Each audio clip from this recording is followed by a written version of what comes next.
I speak 7 languages. And as soon as people find out about that, what I'm most often asked, other than for my phone number, is how did you do it? How did you go about learning all these different languages? Well, today I'm going to share with you some answers. So my phone number is 212. I'm just kidding. See, I was raised as a polyglot. And by the time I turned 18, I could speak already 4 different languages. And then for the subsequent 3 years, I learned 3 additional languages. And it's about those 3 years that I want to talk about. Because my language acquisition process was very different from that of my peers. In that it was never this stressful, strenuous, difficult, seemingly impossible task, but rather something enjoyable, fun, exciting. I loved it, every single moment of it. And I want to share with you what was it that made it so special? See, I did have a head start in that I did have these 4 languages that I spoke ahead of time. But there were also these 5 techniques, 5 skills, if you will, that I used that made the language learning process so much easier. And it's about those 5 techniques that I want to talk about. So let's dig right in. And for the first one, the first thing that we've got to do is to take a very deep breath. And relax. And the reason for this is because our entire lives, we're taught how to do things right.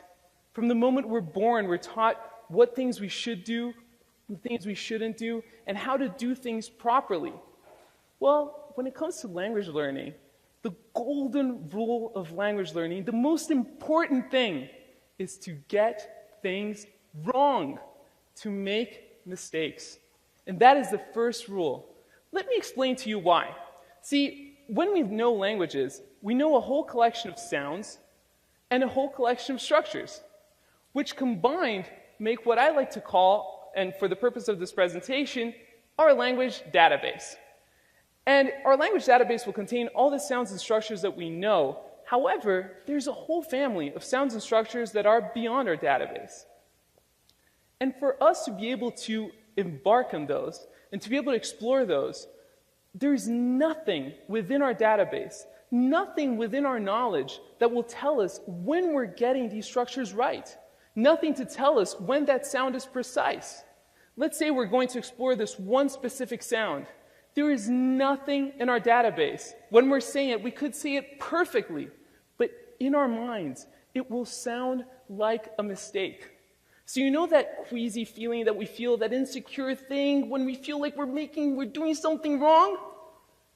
That is the trigger that you need to look for. Because that is a signal that tells you that you're going beyond your database and that you're allowing yourself to explore the realm of a new language. Let me show you how this works in practice. So let's say we're going to go and learn the word door in Spanish. So the word door in Spanish is puerta. So for puerta, we've got a few sounds that exist in English. So the pu, e, and the ta. However, when it comes to the r, that sound is not in our database. The rrr, the rolled r, does not exist in the English sound database. And it's a little bit on the outside. So if we allowed ourselves to bridge through our database and to really break through and to make the mistake, we could make sounds like the rrr. But instead, what sometimes happens is that we get the closest relative of it that is within the database, and that is the r sound. And that r sound makes something that sounds like puerta, which doesn't mean a thing in Spanish. It actually doesn't sound too charming, and it doesn't tell you too much. So for the first technique, allow yourself to make that mistake so that sounds like puerta can come out. And now let's go to the second one. For the second one, I'm going to need some of your collaboration. We are going to read these 4 beautiful words, and on the count of 3. So let's start with the first one. On the count of 3. 1, 2, 3. Mao, perfect. The second one. 1, 2, 3. Perfect. Third one. 1, 2, 3. Perfect. And the third one, the fourth one. 1, 2, 3. Let me show you what happened when we did this. We get these 4 words, and we put them through a sort of American English filter, and we get something that looks kind of like this. And I'll tell you the results of that. So for the first one, mão, which means hand in Portuguese, we put it through the filter, we get mau. For the second one, we get coco, which is coconut in Portuguese, or coco, which means poop. We put it through the filter and we get a warm cup of cocoa. And for the fourth one, we have huo, which means fire in Chinese. And we get, if you're feeling really creative, maybe a dude doing karate. But anyways, they don't tell you much about how these things are pronounced. And if you think it's only one way, only if you're going from English to a different language, think about non-native speakers and try to explain to them that this is pronounced though, and that this is pronounced thought, and that even though they look almost identical, they have nothing to do with one another. Or try to explain to them that this is enough and that this is just simply wrong. See, there is nothing useful about using that foreign alphabet when you're trying to learn the language. Why? Because it will give you wrong signals. So what is the second technique? Scrap it. Scrap the foreign alphabet. Let me give you an alternative of how you can go about this. This is a Brazilian currency, and it's spelled like this. So on the count of 3, can we all say the name of this currency? 1, 2, 3. Yeah. We have some people who know the spelling. Yeah, real for the most part. And as useful as this might seem, it doesn't tell you a single thing. And when you're speaking Portuguese, real means nothing.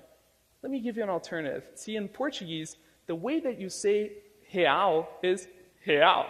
So let me teach you how to say it. So on the count of 3, let's say he. So it's he, but without the e sound. So 1, 2, 3, he. Perfect. And now let's say ow. It's like ouch, but without the ch sound. So it's ow. 1, 2, 3. Perfect. So he, ow. He, ow. He, ow. He, ow. He, ow. Perfect. Now you all sound like passionate Brazilian capitalists. And so why would we go and use something that looks like this, that looks real, when instead you can use something that looks like this and gives you so much more information about how to say something in a foreign language? And that puts us in a really good spot, because at this point we allowed ourselves to break through our database and to make mistakes, to go into that uncharted territory of a new language. And then we figured out how to take notation in a way that the information is actually meaningful. But then how can we test it? And that's where technique number 3 comes in. Technique number 3 is about finding a stickler. So finding someone who's detail-oriented and who won't let you get away with the mistakes. And more than finding someone who's really that person, the guru for the language, it's more about establishing the right sort of relationship. Relationship with someone where they will correct you. They'll feel comfortable correcting you and making sure that you're getting to that spot you wanted in the language. But at the same time, someone who will encourage you to get things wrong and to make those mistakes in the first place. And sticklers could be your teacher, it could be your tutor, it could be a friend, it could be someone on Skype or Craigslist. It doesn't matter. You can find sticklers all over the place, and with technology, it becomes a lot easier to find them. And then it's time to practice. And for practicing, we've got the 4th technique. See, I always thought I had this thing that was a little bit of a Sid craziness that I did, and then I realized how useful it was. I always did what I like to call shower conversations. And shower conversations are exactly what they sound like. When I was learning a new language, I would stay in the shower for a few minutes, and I remember having all these discussions. I remember when I was learning Chinese, and I would haggle and try to get 2 yuan more to get that wonderful dumpling and getting the discount. Or I would go to Roma, and I would ask for directions to the best piazza. It was amazing. And the beautiful thing about a shower conversation is that it allows you to find wherever you have a gap in your knowledge, because you're having the conversation on both ends. For example, it's easy to ask for directions. How about receiving them? Or even better, giving directions? Well, the shower conversation forces you to have both sides of the conversation. And you don't need to have them in the shower. The wonderful thing about them as well is that you can have them anywhere. So you can have them in the shower, in your apartment, walking down the streets, in the subway. And seriously, if you're in the subway, speaking to yourself in a foreign language in New York, you'll fit right in. You're fine. And it's great because you don't depend on anything or anyone to get your practice. And I did this for years, and later on I found out that professional athletes do it too. Michael Phelps is known to visualize every single one of his races several times over before jumping in the water. Worked great for him, and it works great for me too, so it would work for you as well. And now, let's go to using the language, because up to now it's great. We figured out how to do all these things. It puts us in a really good position to use the language. And for that, I recommend you find a conversation buddy. And to find a conversation buddy, I recommend you follow what I call the buddy formula. And that is a way that you can make sure that your incentives are always aligned to use the new language. So for that is, the target language should be your best language in common. Why? If you're anything like me, you like to learn languages so that you can communicate with more people, so that you can reach out and understand a little bit more about their brains and their hearts. And so if we try to talk to someone in a foreign language that both of us don't do really well when we could be speaking English or whatever language you're more comfortable with as a pair, odds are that you're going to revert to that language that is easier. So I recommend you find someone where your best language in common is your target language. And if you can't find one locally, try technology, or if you can travel, that would be perfect. There's a problem with that, and I realize it, because it's difficult to find someone that fits that profile exactly. Well, I've got good news. And I found that out when I was at work, and one of my colleagues, he's a linguist too, he speaks a ton of languages, and our best language in common was definitely English. Our second best language in common, definitely French. But we always spoke in German to each other in the office. Why was that? It was because there were people in the office who spoke English. There were people in the office who spoke French.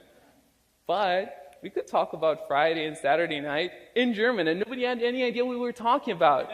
So it can also be your best secret language in common.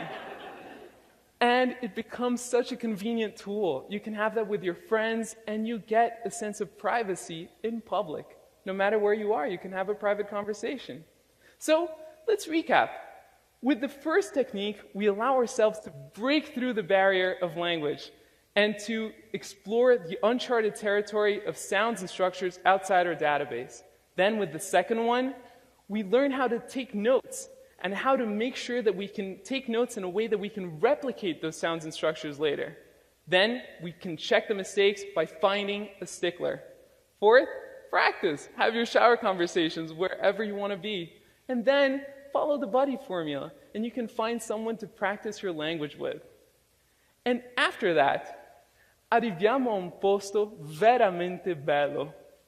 Wo Fremdsprachen lernen nicht mehr etwas langweilig, schwierig und stressig ist, pero un mundo de posibilidades, donde tenemos la oportunidad de explorar de nouvelles cultures e toutes les différentes manières de vivre. E o mais gratificante é que com isso aprendemos mais sobre nós mesmos. Prosto paron, porina kujete sanelinikashe sas, ala, den simeni, otiden borite natamatete. 千里之行，始于足下。没问题，因为现在你们都可以走。Thank you.